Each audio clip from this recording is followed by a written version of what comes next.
पूरे घर में सोची यहाँ बिठाओ, नहीं नहीं यहाँ नहीं, वहां ठीक है वहां बिठाती हूँ। खाट सीधी पड़ी थी, उल्टी कर दिया। आज ज्यादा है खुश हैं, कभी कभी ज्यादा प्रसन्नता से भोजन भी बनाओ ना तो नमक, जितना सुख तेरी उल्टी चारपाई पे मुझे प्राप्त हो रहा है। प्रेम से बैठ गई, ताकि सोचने लगी क्या खिलाऊं। केला लेकर के आई है। संत जन कहते हैं केले का फल नीचे गिरा दिया और छिलका भगवान को पकड़ा दिया।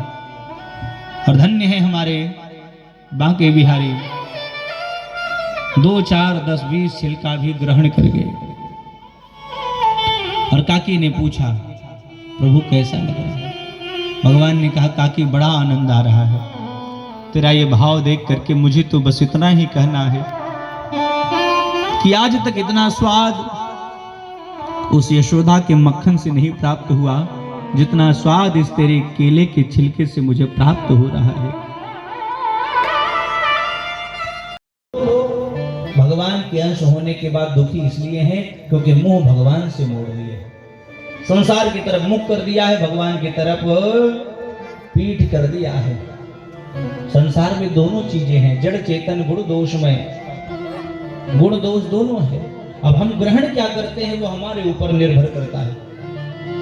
विदुर जी ने कहा गुरुदेव सृष्टि की रचना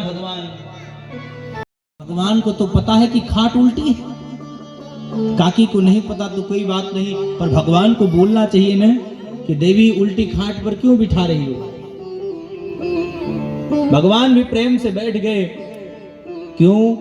भगवान वस्तु नहीं, भगवान भाव देखते हैं।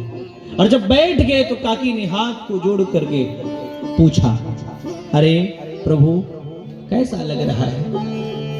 भगवान की आंखों में आंसू आ गया काकी की सेवा देख करके। भगवान ने कहा काकी सत्य बताऊं, पार हो जाती है।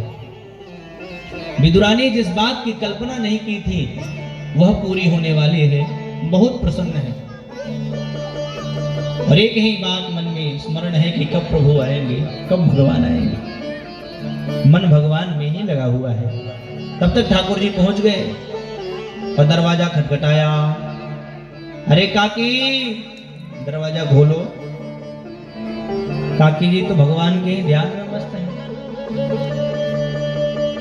कई बार बुलाया, आप देखते होंगे ना कभी कभी सामने बैठा व्यक्ति भी कुछ बोल जाए और आपको हमें सुनाई न पड़े।